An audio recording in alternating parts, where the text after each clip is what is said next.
J'ai écrit de chez les moches, pour les moches, les vieilles, les camionneuses, les frigides, les mal baisés, les imbaisables, les hystériques, les tarés, toutes les exclues du grand marché à la bonne meuf. Et je commence par là pour que les choses soient claires. Je ne m'excuse de rien. Je ne viens pas me plaindre. Je n'échangerai ma place contre aucune autre parce qu'être Virginie Despentes me semble être une affaire plus intéressante à mener que n'importe quelle autre affaire. Je trouve ça formidable qu'il y ait aussi des femmes qui aiment séduire, qui sachent séduire, d'autres se faire épouser, des qui sentent le sexe et d'autres le gâteau du goûter des enfants qui sortent de l'école. Formidable qu'il y en ait de très douces, d'autres épanouies dans leur féminité, qu'il y en ait de jeunes, très belles, d'autres coquettes et rayonnantes. Franchement, je suis bien contente pour toutes celles à qui les choses telles qu'elles sont conviennent. C'est dit sans la moindre ironie. Il se trouve simplement que je ne fais pas partie de celles-là. Bien sûr que je n'écrirais pas ce que j'écris si j'étais belle, belle à changer l'attitude de tous les hommes que je croise. C'est en tant que prolote de la féminité que je parle, que j'ai parlé hier et que je recommence aujourd'hui. Quand j'étais au RMI, je ne ressentais aucune honte d'être une exclue, juste de la colère. C'est la même en tant que femme. Je ne ressens pas la moindre honte de ne pas être une super bonne meuf. En revanche, je suis verte de rage qu'en tant que fille qui intéresse peu les hommes, on cherche sans cesse à me faire savoir que je ne devrais même pas être là. On a toujours existé. Même s'il n'était pas question de nous dans les romans d'hommes qui n'imaginent que des femmes avec qui ils voudraient coucher. On a toujours existé. On n'a jamais parlé.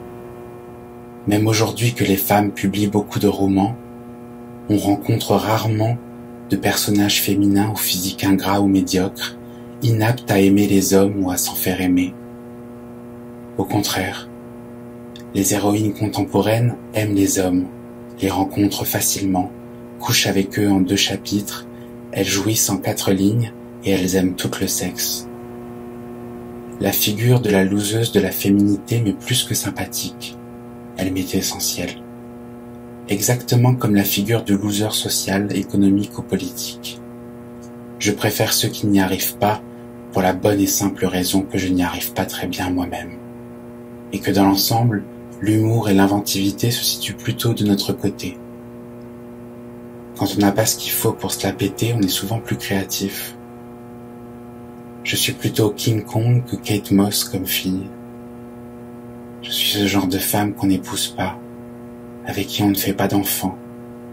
Je parle de ma place de femme toujours trop tout ce qu'elle est, trop agressive, trop bruyante, trop grosse, trop brutale, trop hirsute, toujours trop virile, me dit-on. Ce sont pourtant mes qualités viriles qui font de moi autre chose qu'un cas social parmi les autres. Tout ce que j'aime de ma vie, tout ce qui m'a sauvé, je le dois à ma virilité. C'est donc ici, en tant que femme inapte à attirer l'attention masculine, à satisfaire le désir masculin et à me satisfaire d'une place à l'ombre que j'écris. C'est d'ici que j'écris, en tant que femme non séduisante, mais ambitieuse, attirée par l'argent que je gagne moi-même, attirée par le pouvoir de faire et de refuser, attirée par la ville plutôt que par l'intérieur, toujours excitée par les expériences et incapable de me satisfaire du récit qu'on m'en fera. Je m'en tape de mettre la gaule à des hommes qui ne me font pas rêver. Il ne m'est jamais apparu flagrant que les filles séduisantes s'éclataient tant que ça. Je me suis toujours senti moche. Je m'en accommode d'autant mieux que ça m'a sauvé d'une vie de merde à me coltiner des mecs gentils qui ne m'auraient jamais emmené plus loin que la ligne bleue des Vosges. Je suis contente de moi, comme ça, plus désirante que désirable. J'écris donc d'ici, de chez les invendus, les tordus, celles qui ont le crâne rasé, celles qui ne savent pas s'habiller, celles qui ont peur de puer, celles qui ont les chicots pourris, celles qui ne savent pas s'y prendre, celles à qui les hommes ne font pas de cadeaux, celles qui baiseraient avec n'importe qui voulant bien d'elles, les grosses putes, les petites salopes, les femmes à chatte toujours sèches, celles qui ont des gros bides, celles qui voudraient être des hommes, celles qui se prennent pour des hommes, celles qui rêvent de faire ardeuse, celles qui n'en ont rien à foutre des mecs mais que leurs copines intéressent, celles qui ont un gros cul, celles qui ont les poils drus et bien noirs et qui ne vont pas se faire épiler, les femmes brutales, bruyantes, celles qui cassent tout sur leur passage, celles qui n'aiment pas les parfumeries, celles qui se mettent du rouge trop rouge, celles qui sont trop mal foutues pour pouvoir se saper comme des chaudasses mais qui en crèvent d'envie, celles qui veulent porter des fringues d'hommes et la barbe dans la rue, celles qui veulent tout montrer, celles qui sont pudiques par complexe, celles qui ne savent pas dire non, celles qu'on enferme pour les mater, celles qui font peur, celles qui font pitié, celles qui ne font pas envie, celles qui ont la peau flasque, des rides plein la face, celles qui rêvent de se faire lifter, liposucer, péter le nez pour le refaire mais qui n'ont pas d'argent pour le faire, celles qui ne ressemblent plus à rien, celles qui ne comptent que sur elles-mêmes pour se protéger, celles qui ne savent pas être rassurantes, celles qui s'en foutent de leurs enfants, celles qui aiment boire jusqu'à se vautrer par terre dans les bars, celles qui ne savent pas se tenir.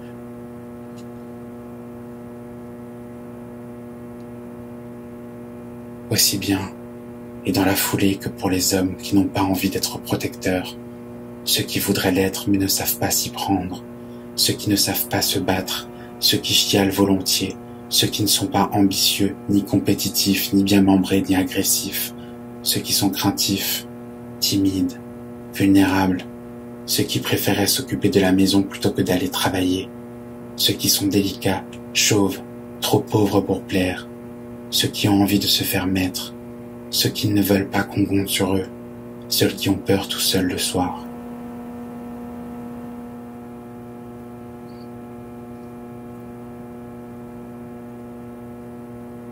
Parce que l'idéal de la femme blanche, séduisante mais pas pute, bien mariée mais pas effacée, travaillant mais sans trop réussir, pour ne pas écraser son homme, mince mais pas névrosée par la nourriture, restant indéfiniment jeune sans se faire défigurer par les chirurgiens de l'esthétique, maman épanouie mais pas accaparée par les couches et les devoirs d'école, bonne maîtresse de maison mais pas boniche traditionnelle, cultivée mais moins qu'un homme, cette femme blanche heureuse qu'on nous brandit tout le temps sous le nez, celle à laquelle on devrait faire l'effort de ressembler.